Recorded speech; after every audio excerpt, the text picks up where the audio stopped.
বিচারাধীন 68 জনের মধ্যে 64 জনের নাম বাদ দেওয়া হয়েছে বারাসাতের দুটি বুথে। তাহলে গোটা রাজ্যে কত মানুষের নাম বাদ পড়ছে তা চিন্তার বিষয়। সব রকম নথি দেওয়ার পরও নাম বাদ পড়ায় চিন্তিত এলাকার মানুষ।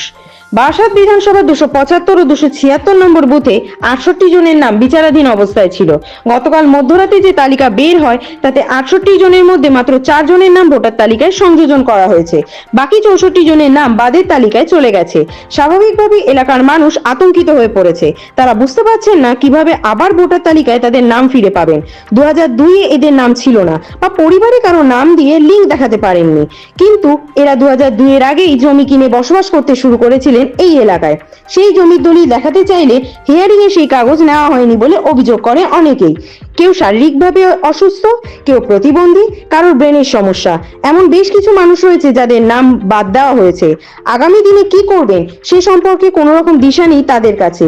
বিএলওর কাছে জানতে চাইলেও কোনো সদুত্তর নেই।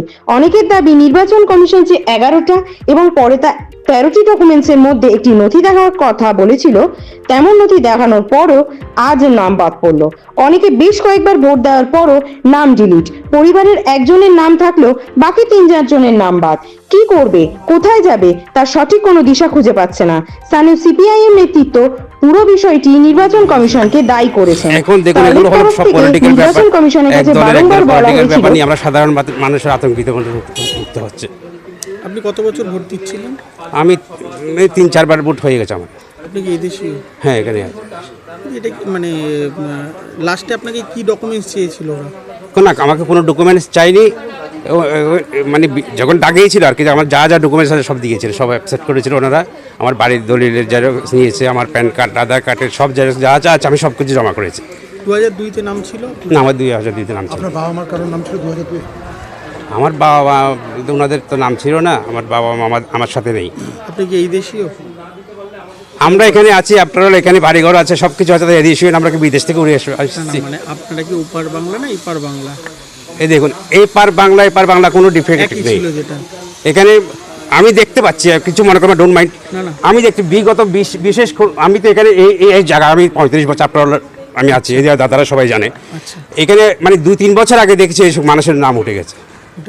এ কিভাবে করেছে, কি সাচ্চা ভোটার লিস্ট বের করেছে আমি জানি না, আমার কোনো আইডিয়া নেই। আপনার এত কিছু থাকলে আপনারটাই কেটে দিচ্ছে। আমি কি কতবার অ্যাপ্লাই করেছি, আমি আমার সব অনেক ডকুমেন্ট আমি যেটা চাই আমি আমার সাধ্য মতো আমি দিতে পারবো।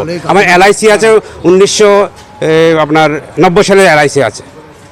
বাড়িতে কজন মেম্বার আপনারা? আমাদের 5 জন মেম্বার। 5 জনের কি না, 5 জন, একটা ছোট আছে বাচ্চা। আর আমরা 4, আমার 2 মেয়ে আর আমরা স্বামী স্ত্রী 2 জন।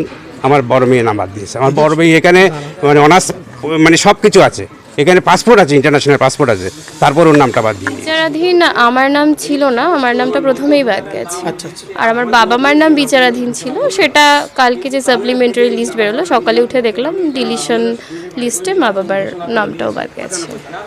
একটা প্রশ্ন, কত বছর আপনি ভোট দিচ্ছেন? আমার বয়স এখন 24+, তো তার আগে একবার দুবার যা ভোট এসেছিল সেটা স্কুলে পড়াশোনা করে সবই তো সার্টিফিকেট হ্যাঁ, আমি গ্র্যাজুয়েশন পাস করেছি। এরকম এই সিদ্ধান্ত সেটা তো আমরা জানি না যে বলবেন এই সিদ্ধান্তটা। কিছু বলেনি, হয়তো নির্বাচন কমিশনের কোথাও ভুল হয়েছে বা কোনো ত্রুটি ছিল, তো সেটা আশা করি আমরা কোঅপারেট করব নির্বাচন কমিশনের সাথে। যারা যোগ্য ভোটার তাদের নাম থাকবে, এটাই আশা রাখবো। সামনে তো ভোট রয়েছে, এবার তো মনে হয় ভোট দিতে পারবেন না, কি বলবেন এই বিষয়ে? বললাম তো, ওই নির্বাচন কমিশনের সাথে আমরা যথাযথভাবে কোঅপারেট করব, এরপরে যাতে আমরা ভোট দিতে পারি সেটাই আশা রাখবো।